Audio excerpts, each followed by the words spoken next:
শুরুতেই জানিয়ে দেব, ট্রাইব্যুনালে হাসিনার মামলায় স্বাক্ষর গ্রহণ অক্টোবরের শেষের আশা প্রসিকিউশনের। এবারে জানাবো, নির্বাচনের জন্য সুনির্দিষ্ট কাঠামো থাকলে কেউ স্বৈরাচার হতে পারবে না।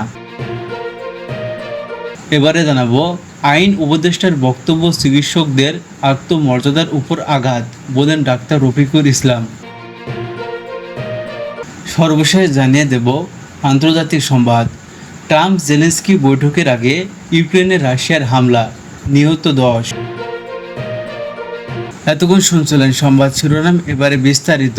মানবতা বিরোধী অপরাধের অভিযোগে শেখ হাসিনা সহ 3 জনের বিরুদ্ধে সাক্ষ্যগ্রহণ আগামী অক্টোবরের মধ্যেই শেষ হওয়ার আশা প্রসিকিউশনের। রোববার 17 আগস্ট পর্যন্ত এই মামলায় 9 জন সাক্ষীর সাক্ষ্যগ্রহণ জেরা শেষ হয়েছে। আগামী অক্টোবরের প্রথম সপ্তাহের মধ্যে এই মামলার সাক্ষ্যগ্রহণ শেষ হবে বলে আজ সাংবাদিকদের কাছে আশাবাদ ব্যক্ত করেছেন প্রসিকিউটর মোহাম্মদ মিজানুল ইসলাম। বিচারপতি গোলাম মর্তজা মজুমদারের নেতৃত্বাধীন আন্তর্জাতিক অপরাধ ট্রাইব্যুনাল এই মামলায় 4 জন সাক্ষীর সাক্ষ্যগ্রহণ ও জেরা রোববার শেষ হয়। এর আগে 3 দিনে এই মামলায় 5 জনের সাক্ষ্যগ্রহণ জেরা শেষ হয়। আজ tribunal prosecutor Mizanul Islam, Gazi S Tamim শুনানি করেন। এ সময় অপর প্রসিকিউটররা উপস্থিত ছিলেন। এদিকে এই মামলায় পলাতক হাসিনা ও আসাদুজ্জামান খান কামালের পক্ষে ছিলেন রাষ্ট্র নিযুক্ত আইনজীবী আমির হোসেন। আর এই মামলায় গ্রেপ্তার হয়ে ট্রাইব্যুনালে হাজির হওয়া আসামিকে সাবেক আইনজীবী চৌধুরী আব্দুল আল মামুনের পক্ষে ছিলেন আইনজীবী জায়েদ বিন আমজাদ। মানবতা বিরোধী অপরাধে এই মামলায় শেখ হাসিনা, সাবেক স্বরাষ্ট্রমন্ত্রী আসাদুজ্জামান খান কামাল ও সাবেক আইনজীবী চৌধুরী আবদুল্লাহ আল মামুনের বিরুদ্ধে গত 10 জুলাই অভিযোগ গঠন করে বিচার শুরুর আদেশ দেন আন্তর্জাতিক অপরাধ ট্রাইব্যুনাল 1। এছাড়াও এই মামলায় দোষী স্বীকার করে ঘটনার সত্যতা উদ্ঘাটন, অপপ্রভার রাজসাক্ষী হতে সাবেক আইনজীবী চৌধুরী আবদুল্লাহ আল মামুনের আবেদন মঞ্জুর করেন ট্রাইব্যুনাল।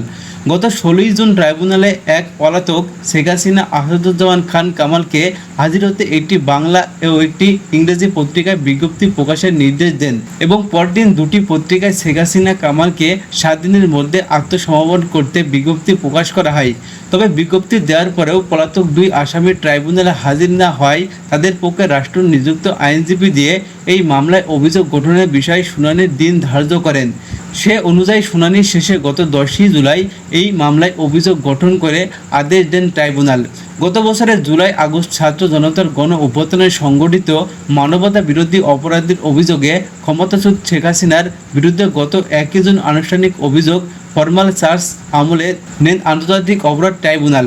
শেখ হাসিনার পাশাপাশি এই মামলায় অভিযুক্ত সাবেক স্বরাষ্ট্রমন্ত্রী আসাদুজ্জামান খান কামাল, সাবেক আইনজীবী চৌধুরী আবদুল্লাহ আল মামুনের বিরুদ্ধে আনুষ্ঠানিক অভিযোগে মানবতা বিরোধী অপরাধের 5টি অভিযোগ এনে অভিযোগ গঠনের আবেদন করে প্রসিকিউশন।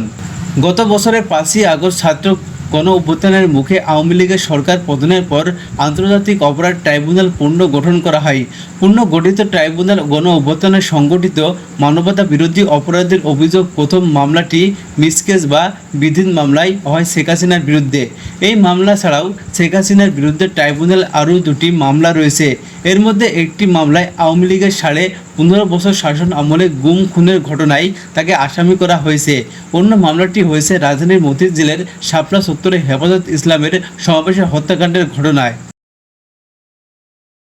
এবারে জানাবো, আগামী জাতীয় সংসদ নির্বাচনের জন্য একটি সুনির্দিষ্ট কাঠামো তৈরি করলে পরবর্তী যারা নির্বাচিত হবেন তারা আর কোনো নতুন করে ফ্যাসিবাদ কায়েম করতে পারবেন না বলে মন্তব্য করেছেন বিএনপি চেয়ারপারসন বেগম খালেদা জিয়ার উপদেষ্টা সৈয়দ মোয়াজ্জেম হোসেন আলাল। রোববার 17 আগস্ট জাতীয় প্রেস ক্লাবে জনতার অধিকার পার্টি আয়োজিত এক আলোচনা সভায় তিনি এসব কথা বলেন।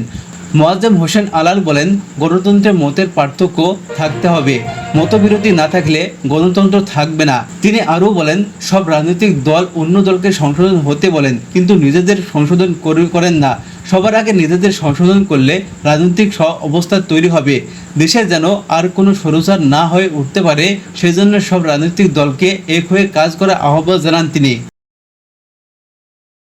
এবারে জানাবো, আইন উপদেষ্টা আসিফ নজরুল বক্তব্য চিকিৎসক সমাজ জন্য আত্মমর্যাদা পেশাদারিত্বের উপর সরাসরি আঘাত বলে অভিযোগ করেছেন বিএনপি স্বাস্থ্য বিষয়ক সম্পাদক ডাক্তার রফিকুল ইসলাম। রোববার 17 আগস্ট এক বিবৃতিতে আসিফ নজরুলের বক্তব্যের নিন্দা জানিয়ে তিনি এসব কথা বলেন। বিবৃতিতে ডাক্তার রফিকুল ইসলাম বলেন, দেশব্যাপী কর্মরত চিকিৎসক সমাজকে নিয়ে ডক্টর আসিফ নজরুলের বক্তব্য গোটা চিকিৎসক সমাজের মধ্যে ক্ষোভের সৃষ্টি হয়েছে। তিনি ঢালাওভাবে চিকিৎসকদের ওষুধ কোম্পানির দালাল আখ্যা দিয়েছেন এবং পেশার সত্যতা নিয়ে প্রশ্ন তুলেছেন, যা শুধু অযৌক্তিকই নয়, চিকিৎসক সমাজের আত্মমর্যাদা ও পেশাদারিত্বের উপর সরাসরি আঘাত। তিনি আরও বলেন, যে দেশে এখনও বাবা মা তাদের সন্তানকে সবার আগে চিকিৎসক বানানোর স্বপ্ন দেখেন, সে দেশে তার এমন অনাকাঙ্ক্ষিত বক্তব্য জনমনে নেতিবাচক প্রভাব ফেলবে। দায়িত্বশীল একটি পদে থেকে কতিপয় ব্যক্তির দায় সমগ্র চিকিৎসক সমাজে দেওয়াটা অনভিপ্রেত নিন্দনীয়। চিকিৎসকরা তাদের সীমাহীন শ্রদ্ধ মেধা ত্যাগের মাধ্যমে দেশের মানুষকে স্বাস্থ্যসেবা দিয়ে যাচ্ছেন উল্লেখ করে ডাক্তার রফিক বলেন, করোনা ভাইরাস মহামারীর সময় জীবন বাজি রেখে চিকিৎসক নার্স সহ পেশায় যুক্ত সবার অবদান জাতির ইতিহাসে চিরস্মরণীয় হয়ে থাকবে। তিনি বলেন, মহান স্বাধীনতা কিংবা 90 স্বৈরাচার বিরোধী আন্দোলনে চিকিৎসকদের ভূমিকার কথা এত তাড়াতাড়ি ভুলে গেলেন। এমনকি জুলাই আন্দোলনে 2 জন চিকিৎসক শহীদ হয়েছেন। এই স্বৈরাচারের রক্তচক্ষুকে উপেক্ষা করে আহতদের চিকিৎসার সর্বোচ্চ চেষ্টা করেছেন, অনেকে কারণবরণ করেছেন। এই বাস্তবায়ন চিকিৎসকদের সম্মানহানি করার মতো বক্তব্য জাতির চিকিৎসক সমাজকে ক্ষুব্ধ করেছে এবং এতে সাধারণ মানুষের মধ্যে চিকিৎসকদের প্রতি ভুল বার্তা পৌঁছানোর আশঙ্কা তৈরি হয়েছে। আসিফ নজরুলের কাজের সমালোচনা করে বিএনপি স্বাস্থ্য বিষয়ক সম্পাদক বলেন, চিকিৎসকদের পেশাগত দুর্বলতা থাকলে তা সমাধান করা যেতে পারে প্রাতিষ্ঠানিক সংস্কার ও পারস্পরিক আলোচনার মাধ্যমে, কিন্তু তাদের দালাল আখ্যা দেওয়া কোনোভাবেই গ্রহণযোগ্য নয়। তিনি বলেন, অতিরিক্ত পরীক্ষা দেওয়া হয় বলে দাবি করেন ডাক্তার আসিফ নজরুল বিদেশে চিকিৎসা গ্রহণে নীতিমতো প্রচারণা করেন। যেসব চিকিৎসক পার্শ্ববর্তী দেশগুলোতে উচ্চতর প্রশিক্ষণ নিয়ে আসেন তাদের থেকে জানা যায়, সেসব দেশেও নতুন কোনো ওষুধ বাজারজাতের সময় চিকিৎসকদের মধ্যে বিজ্ঞাপন করা হয় পার্শ্ববর্তী দেশের তুলনা এনে তিনি পরোক্ষভাবে সে দেশের ব্র্যান্ড করে আমাদেরকে সে দেশের তাদের বাঁচানোর চেষ্টা করলে কিনা সে প্রশ্ন জনমনের থেকেই যায়। অবিলম্বে তার বক্তব্য অসৌজন্যমূলক অংশটুকু প্রত্যাহার ও মর্মাহত চিকিৎসকদের প্রতি সম্মান প্রদর্শন করার আহ্বান জানিয়েছেন। তিনি বলেন, আমি আশা করি ভবিষ্যতে কেউ ঢালাওভাবে দায়িত্বহীন বক্তব্য দিয়ে চিকিৎসকদের সম্মান ক্ষুণ্ণ কিংবা চিকিৎসকদের উপর জনগণের আস্থা নষ্ট করে বিদেশে চিকিৎসা নেওয়া উৎসাহিত না করার একই সঙ্গে সরকারের প্রতি আহ্বান জানাই। দেশের স্বাস্থ্যসেবায় যেসব প্রকৃতির সংকট রয়েছে, যেমন স্বাস্থ্য খাতে দুর্নীতি, অবকাঠামোগত সীমাবদ্ধতা, পর্যাপ্ত বাজেটের অভাব, ওষুধের দাম নিয়ন্ত্রণহীনতা, এসব সমস্যার সমাধানের উদ্যোগ হতে পারে। সর্বশেষ জানিয়ে দেব আন্তর্জাতিক সংবাদ। ইউক্রেনের প্রেসিডেন্ট জেলেনস্কি অভিযোগ করেছেন, রাশিয়ার president Vladimir Putin Washington Donald ট্রাম্পের সঙ্গে তার আসন্ন বৈঠকের আগে কূটনৈতিক প্রচেষ্টা অবমান করতে চাইছেন। জেলেনস্কির বরাত দিয়ে বিসিসি এক প্রতিবেদন জানিয়েছে, এই বৈঠকের আগে ইউক্রেন জুড়ে রাশিয়ার হামলায় 10 জন নিহত হয়েছেন, যার মধ্যে খার্কিভ একটি হামলা এক শিশুসহ অন্তত 4 জন প্রাণহানি হয়েছেন।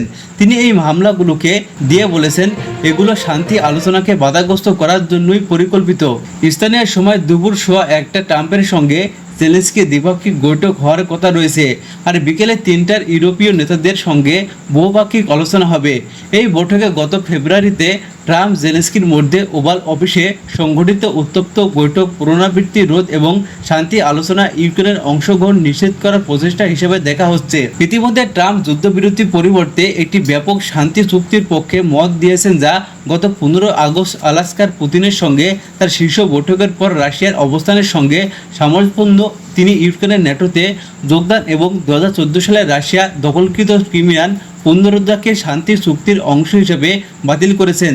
তবে ট্রাম্পের বিশেষ দূত স্টিভ উইটকফ জানিয়েছেন, পুতিন ইউক্রেনের জন্য শক্তিশালী নিরাপত্তা গ্যারান্টি, সম্ভাব্য ন্যাটোর অ্যান্টিকাল ফাইবার মতো প্রতিরক্ষা ব্যবস্থা মেনে নিয়েছেন। তবে ক্রিমিনাল এখনও বিষয়ে মন্তব্য করেননি।